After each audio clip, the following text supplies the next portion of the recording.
What are the best socks for barefoot shoes? That is the #1 question that I get asked on this channel. So today we're gonna find out, but just be warned, they do get pretty weird. Before we get into the big money world of the sock market, we should probably all get accustomed to this little guy, a very, very normal, very everyday meat and potato sock. And this one is from a company called Stance, but it holds a dirty little secret, and it's something that can impact your long-term health. Your foot is an incredibly complicated bit of engineering with 26 bones, 33 joints, 19 muscles and tendons, and over 100 ligaments. Like your hands, they're very flexible, they're very mobile, and they've evolved to carry you over all kinds of terrain. And unlike normal shoes, barefoot shoes, the kind that I personally wear and talk about on this channel a lot, support that in a couple of very important ways. Firstly, they are very thin and they are very flexible. They let you know exactly what's going on in your environment, which could be the office or it could be a forest trail. And not only is that a very cool feeling that is well worth trying out, but also lets your feet move more naturally, which promotes total body strength from the bottom up. And then 2, they have got what we call a wide toe box. That allows a slightly more natural foot shape that we see in people that haven't been conditioned to wear Western shoes, that have got a fashionably very narrow toe box. Now, what most people don't know is there's a lot of evidence these narrow toe boxes create more problems than they fix, like bad backs, knee pain, bunions, and ingrown toenails, which is why I don't wear shoes like that anymore. I will put a video at the end of this one that explains everything in a lot more detail. And what you don't want is to spend a lot of money on shoes like these only for your socks to end up pulling your toes in together anyway. That'd just be stupid. So today I'm going to be testing out the 3 most popular types of barefoot socks, starting with probably the least controversial. These are sneaker socks from Fieldgrounds. They look like very normal ankle socks. They've been made wider at the front in the toe box area, so when we test these out, you should see that your toes aren't being pulled in. For sock number 2, we're launching hot onto the far end of the weirdness scale with these. These are the OGs of socks and sandals. You can see that with that big toe separator. And these are called tabby socks. They're from initially 15th century China. And if you want a pair today, you can probably find some in your local museum, or you can buy them on Amazon like I did. And then the last, frankly, psychotic invention is these. Now, these are the Injiji toe socks. I don't know about you, but these somehow look a little bit more normal to me than something like the tabby does. Maybe it's just because they look a little bit more human. They look like they could be a glove or a mitten, but obviously you put them on your feet with individual toe pockets. In theory, all of these should let your feet spread out more than, let's say, the Stance socks. But to find that out, we need to go test it. I've devised a series of gauntlet tests. The first test is the sock wash. Everything looks great when it's fresh out of its packet, but how does it look after a couple of spins? A few inches later. They look pretty good. The second test is the race to wear. How long do these take to put on, and are they worth the extra effort? And lastly, fitment. Using the shape of my foot as a control, we're going to find out if these actually let your toes spread out, or if it's just good marketing. Maddie, thank you for agreeing to join me in this game. Thank you for having me. We're going to have a race. The goal is for me to put on a sock before you blow up the balloon to the point of explosion. Do you want to practice? All right, this is going to work. Ready? 3, 2, 1, go. Oh no, that's one really good breath. Yes, success. Fuck! All right, I got a Stance on. The Stance is past the test of speed. Next up, Fieldgrounds. I actually think that these are going to be faster because they're shorter socks. 3, 2, 1, go. Yes. Oh fuck, I'm away. This might be a tour. All the way up. Keep filling that balloon. Don't you dare. Don't you dare. Don't you dare. Yes! Victory is back! There was 2 on that. The Fieldgrounds are quick as anything. They actually feel really quite good. Now we're into the world of the weird, starting with the tabby socks. What do you think? Nobody's got toes that long. No, they don't. The fitment has been questionable. It's also very tricky to get the foot in, so I don't fancy my chances. 3, 2, 1, go! Yes. Oh yeah. Straight into the toe. Get over. Oh. Come on. Get in. Yep.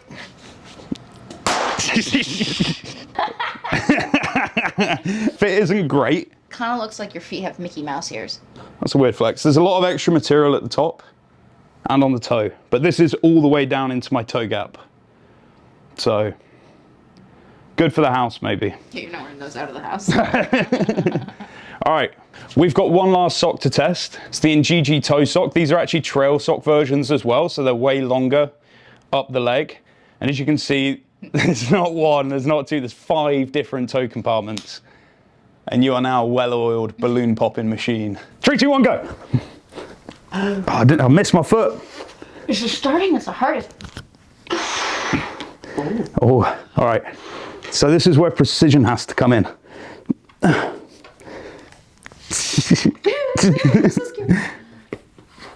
Oh no, this is taking so long. I'd have lost like 3 times over by now. God. All right, the toe socks are nowhere near on. Fast doesn't always mean better. That one there was a violation. Personally, I wouldn't have it. So in terms of the verdict, I think personally that the field ground socks were the fastest. They were the easiest to go on. They're also a very thin, very light, very stretchy material. Position number 2 goes to the stance socks. These are slightly longer. These are hiking socks, so they're a bit thicker. Really quick to get on. Sock number 3 has got to be the tabby. Once you manage to lift your toe up, it actually goes really easily into this section. Last but not least is, of course, the Njiji toe socks. This is as far as I got. They're nowhere near on properly. My toes are somehow curled into them, and I didn't actually even get them all the way up over the foot before the balloon burst. So there we go. Maximum points to the field ground. 2nd place goes to stance. 3rd place to tabby. And last but not least is the Njiji. So the basic principle for this test is pretty straightforward. We have a selection of socks, a piece of cardboard, and a Sharpie. I'm going to start by outlining my natural foot shape. I'll then put on each of the socks and trace around the outline of that. Fuck, it's a pain in the arse to put on this. I'll then take a width reading around the toe joint and the toes to see how much the socks are pulling my toes in.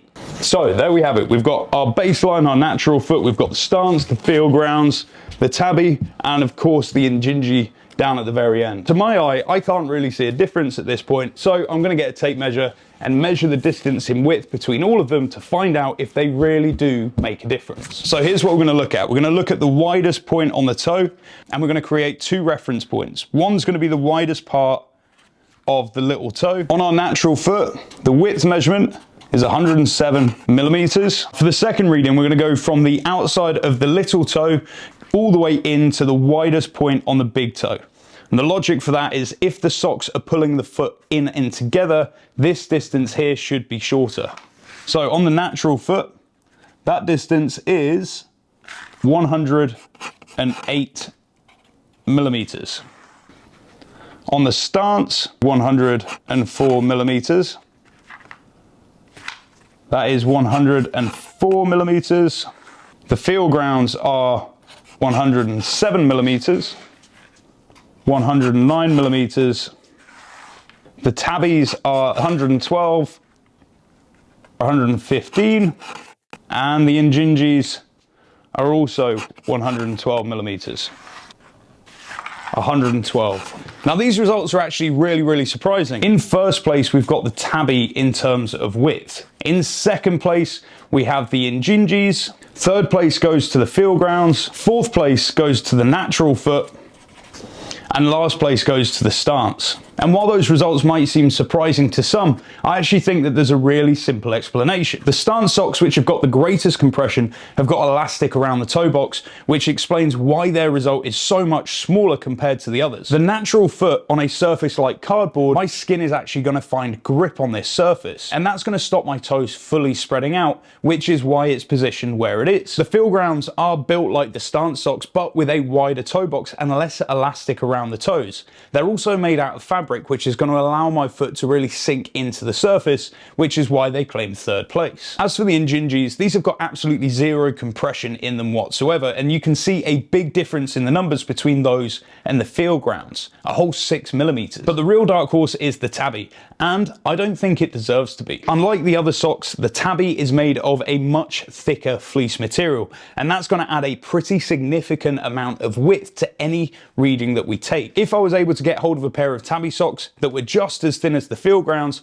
I would expect the tabby to be sitting down a level in between the Injinjis and the field grounds. So for this test, I'm going to say that the Injinji comes out on top with full points, the tabby comes in second place, the field grounds in third, and the stance socks come a resounding last. The big question is, what does that mean for you? Looking at all of the results that we've got, from how long they take to get onto your feet to how much of an impact are they actually having, I think it's fair to say that the stance socks, although very comfortable and excellent for long distance hiking, do have a fairly significant impact on your natural foot position. And if you're interested in barefoot shoes, I would probably recommend throwing those out. In all three of the contenders, the tabby, the Injinjis, and the field grounds, we saw a significant improvement in natural foot position, meaning that they could be well worth exploring for you. Personally, however, I have to say the tabbies are not my favorite. The fit is not fantastic, and although yes, they do go on quite quickly, they're not particularly comfortable. Which brings us down to two, the Injinji and the field ground. The field ground has a very natural fit and feel. It doesn't feel obstructive in any way, nor could I feel my toes being pulled together, which gives it a big plus. A drawback is that they are made with very little material. They might not be a good option for you if you like hiking. If, however, you mostly use your barefoot shoes casually around town or going to the office, these would be a fantastic option. The Injinjis, although providing one of the widest and most natural fits, are unfortunately flawed. They take a long time to put on, and I can't tell you how long it took me after getting them out the dryer to get each and every one of these toes back into the right position. But I think they do have their use case. If it were me, I'd wear the field ground on most days of the week. But if I wanted to do any long distance hiking, I'd pull out the Injinjis and accept the extra little bit of time that they take to go onto my feet. Make sure to let me know what you think in the comment section down below this video. And while you're down there, make sure you hit that subscribe button for automatic entry into our huge 10,000 subscriber, $1,000 barefoot giveaway. It'll also ensure that you don't miss out on content in future. Otherwise, thank you very much for watching this video, and I look forward to seeing you again soon.